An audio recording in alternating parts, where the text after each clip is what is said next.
I usually say like, hi friends, but for this video, I think it would be right for me to say, hey y'all. I have all three cookbooks of Brenda Gantt. I am one of the very first people to ever follow her way back in 2020. And she has three cookbooks. Chime in if you know who Brenda Gantt is. I love her. I'm getting to page 122 because I'm actually going to make something I saw her make today. I like to look at her stuff while it's early in the morning. My husband's running around getting ready for work. Not running around, but walking around getting ready for work. And I'm usually sitting in the bed still at 6 o'clock with a cup of tea. And I like to look online, and Brenda's always there in the morning. She is from Andalusia, Alabama. And she's a really strong Christian. She has a lot of nice friends and family. She just basically cooks how I do. Can I say that? Like just pretty straightforward stuff. So I'm making chicken today, and I got this from Wagner's. They always have really fresh, nice chicken. You forget how like chicken in the store tastes compared to the stuff that people raise and everything. But anyway, I'm going to bake that. But I'm making today her broccoli casserole. She's online. Don't fall for people who say, Brenda Gantt recipes. She is copied so many times, like thousands of times. And then people get thousands of looks up, and it's her cooking, but they steal stuff. I've been, my pineapple upside down cake, they stole my picture and recipe, but I wasn't talking or anything in it. They just did that, but they didn't attribute it back to me, which I think isn't very nice. So anyway, it's Cooking with Brenda Gantt. I think June, you and I had talked about her before. I shared her thing with Tina when I was wanting to just make videos and stuff and send them around to my nephews and nieces and my daughter-in-law. Anyway, this is her golden broccoli casserole. Now, I make things similar, but I thought, well, look at hers. Now, hers calls for fresh broccoli. Got that. So I usually go through and say, oh, do I need to substitute anything? Because not oftentimes do we all have everything in our cupboard to make. When we do, it's like hip, hip, hooray. But if we don't, we just ad lib. So you can use a bag of frozen florets. And I like how she pronounced it flowerettes today, this morning. Or you can use fresh broccoli. I'm going to use fresh. An onion, butter, a block of processed cheese. She used white cheese. I'm going to use the Velveeta type.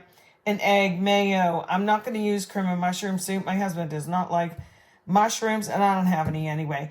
And some buttery crackers, which would be, for me, Ritz crackers for the topping. So another little bit of butter to make the crispy topping. But what I'm going to do in lieu of the canned mushroom soup is I'm going to make a roux, which you guys know, and this is in this cookbook. This was her first one. She's such a sweetie. Actually, you know, the third cookbook, I sat and I scanned through it when it came in the mail. I actually cried real tears when she was talking about her husband, which we all know, George, and George died and blah, blah, blah. But I actually cried what she read because I think of my husband like that. And it was just so dang sweet. Now, I'm not going to show you me. Okay, say it with me. I'm not going to show you guys me going through the cutting the onions and cleaning the broccoli and all that. But I wanted to tell you what I'm going to do in lieu of the cream and mushroom soup. I'm going to make a roux. That's pretty much equal parts butter. You can use unsalted, I don't. So butter and regular flour. And you know, stir and stir until you get a nice paste.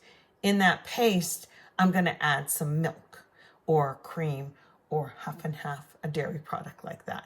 I only have 1%, but I have some half and half, so I'll probably use the two.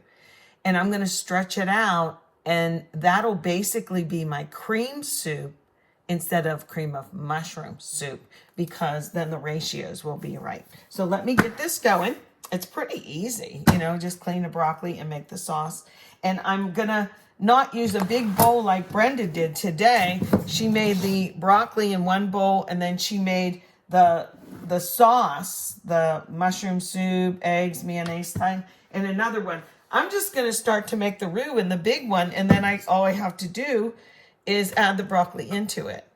And then I might put it in a casserole. Yeah, I am going to put it in a casserole dish. But that way I'm just using one pan because I'm lazy. Okay, stay tuned. This is a good one. And I think it'll go nice with my chicken because I'm not making like a gravy with this. I might make this rosemary, garlic somehow, but I'm going to bake it.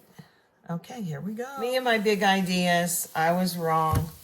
I will have to use a separate pan because I forgot I have to saute the onions first in the butter. And then I can make the roux. So I have to do it almost backwards. So it'll be the butter and onions and also some flour. Then I'll add the milk. Okay, I stand corrected. Waste not, want not. I put some half and half in here because it was at the end of the mayonnaise. Not cheap. I just don't like wasting food. Oh, I wanted to say one more thing about Brenda Gantt. This is like the cup of milk. I wanted to say I don't usually buy cookbooks. I mean, I used to have a mighty good collection before the internet, but I would only, you know, I'd go through them and kind of cherry pick out which ones I like which recipes, but I don't really buy cookbooks. I did buy another one, an internet person, the something chef. Why can't I think of it right now? Let me look at my cookbook. Oh, Stay at Home Chef. If you know her, Stay at Home. I don't get anything for promoting, by the way. I just like who I like. But I wanted to support them because I really like them. So, you know I can go online and get this recipe or that, a recipe that's in this book, but I wanted to support them also. And by buying their book, it's just a small thing to do. I would hope if I made a cookbook, some of you might like to buy it just to support me. And there you go. So, okay, back to work. Okay, here we go. This is my, instead of cream of mushroom, it's more like cream of onion. And this was the rest of the stuff. Some cheese, a little bit of egg, mayonnaise. The egg, acts more like a richer binder than just using like flour, whatever. Get all that out of there. Now, I am going to transfer this. I have my oven on 350. This looks like a lot of liquid, but with the egg and the flour that's in that onion mix, don't forget I put flour in there with the butter. Okay, and then we're gonna get this in the oven. I am gonna top it with the Ritz cracker mix. I'm using this casserole dish, just like a 13 by 9. This is a little smaller. And I'll bake it for a while till I know the broccoli's tender. And then I'll take a cover off of it, aluminum foil, and bake it the rest of the way because those crackers toast up really fast, okay? So let me get this in. Ooh, baby, look at that bubbling, huh? By the way, I'm just saying, I didn't measure even one ingredient. I just chopped up some broccoli that I thought would fit in here.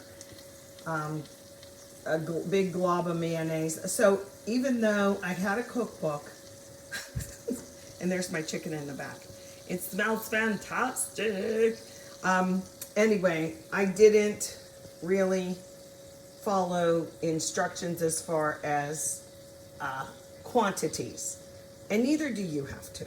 You just use your judgment and go from there.